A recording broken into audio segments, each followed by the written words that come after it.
Hear from the coach first. It's the best place in the world to play football. This is the Pete Carroll Preview, presented by Pizza Hut. Here's your host, Steve Rabel. Well, Pete, an extra day to kind of get ready, an extra day to get well after that Sunday night game coming up on Monday night. So let's start with that, the kind of the injury situation, the guys who we hope are going to play. You can let us know how they're doing here as we get wind down in this week, starting with Darrell Taylor. That was one of the most frightening things I think I've witnessed in a long time. Well, Rabes, for all our fans that are concerned about that, no, he practiced on which was our Wednesday practice, so he was okay. He was clear with his the CAT scans and MRIs and all of that. He has a stiff neck, and that's all he got out of it. So we're really, really lucky, and the docs did a great job in protecting him and all that they had to do. But the result turned out great. It's difficult for people to understand how tough it is for those guys who are circled around him, his teammates down on the field, and you, the coaches, standing there as well. And then to suddenly, okay, now he's being carted off. We have a football game to play. Yeah. Where does that mindset come from? It's just it's a mentality that you just got to put it in a compartment somewhere and lock it up and forget about it and go. And that's what everybody does. It's a human nature trait, an ability to forget something you just don't want to have to deal with. And the guys push it aside, and the next snap they're running full speed and running into each other and flying around the field again. And so, they all know. And we talked about it as we're getting ready and warming up to get ready to go back because it was a long wait. And but it's always of concern, and I don't know where it goes, but it goes somewhere, and we go play. Yeah, it helps to have some good leaders on both sides of the ball, I would think, to help with that process. Alex Collins, Damian Lewis, what about those guys? Alex and Damian were able to do a little bit of walkthrough on the first day of the week, and both plan to play in the game. We'll need to see how Damian and really Alex can handle the work once they get going a couple days into the week. So we don't know, but both those guys have an optimistic outlook at it and think they're going to make it. And I think what a lot of fans, I know what I would be hoping for too, calling the game upstairs, and that is to see Alex paired with Rashad Penny in the backfield coming up on Monday night. It will be good if he is really ready to go. It will sure be good to have him back. Yeah, absolutely. It's been a long haul, and it's taken him. There's been some bumps in the road in his recovering from the surgery he had a while back, and he's been working like he's playing. He's not just been rehabbing. He's been working like he's playing. He's in great shape right now. He's trim and all that, and he's ready to go. He looked really good on the practice field, and he's really got an attitude about improving it and doing something.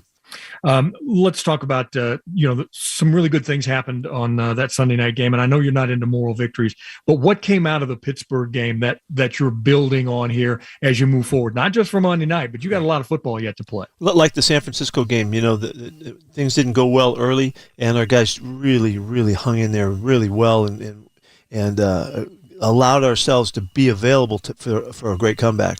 And they did a great job. And we had talked about wanting to be that kind of a team, the team that can, no matter what happens, we can withstand it and we can overcome it.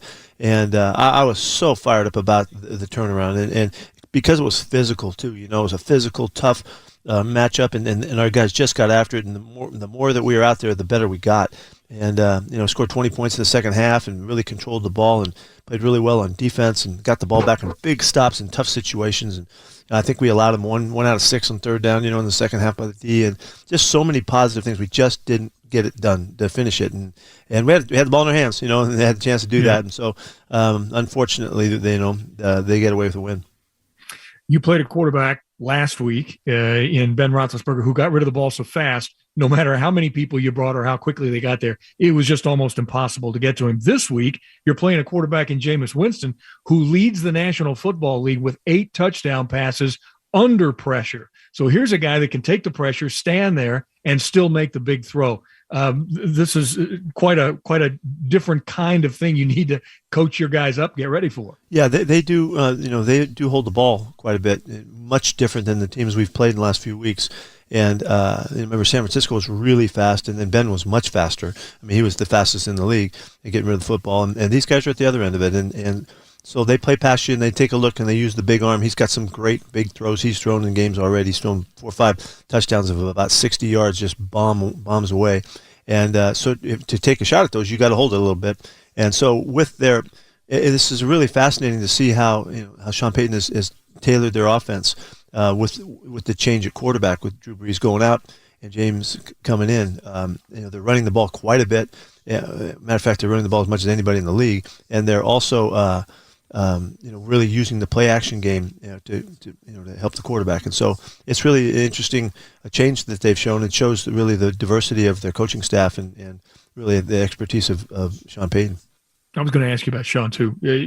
Another really fine coach. Had one last week. Got another one this week. These guys are going to be well coached coming in on There's Monday. No doubt. He's a terrific football coach. He's always had the balanced approach. Even when he had the great quarterback that could put up all the numbers, they always were balanced and tough running the football. Now they've really turned in the last three years or so. They really turned their defense around. They really have an effective group there. They're a plus team in the turnover ratio. They're good in the red zone. They're good on third down. It's just a really good and well-coached club. I was going to mention the defense, by the way. They've got 10 takeaways, 9 interceptions already. That's number 5 in the league. So if ever there was the importance of it's all about the ball, it's this week. Oh, gosh, yeah, that's for sure. We're plus a little bit, +2, and they're +5, and you got to work hard to get that done. And they're very, very effective in their pass defense. All right, a couple more quarterback questions. First of all, you brought in a former Husky and a former Colt in Jacob Eason. What do you expect out of him? What do you hope to see? Is he going to be lined up to be your backup? Do you know what you want to do with him quite yet? Well, Jake was a guy that we had really coveted his ability and potential to be a really big time player way back, and we just kept an eye on him and watched him. I happened to catch him a couple games in preseason when he was battling for the starting spot, and then remember Wentz came back, he might have won that right. job,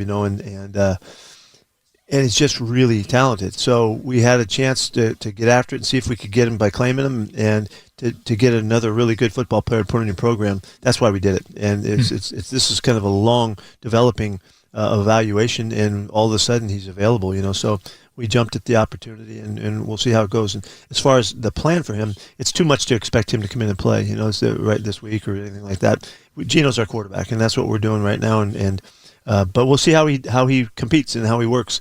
The first day on the practice field, he did a nice job, and so he's out there battling. We got a real good quarterback battling going with the young guys. Pete, good luck on Monday night against the Saints. Okay, let's go. Touchdown, Seahawks! The Pete Carroll Preview on Seattle's Morning News has been brought to you by Pizza Hut. Catch the game right here on Cairo Radio 97.3 FM, your home for the Hawks. Holy cow!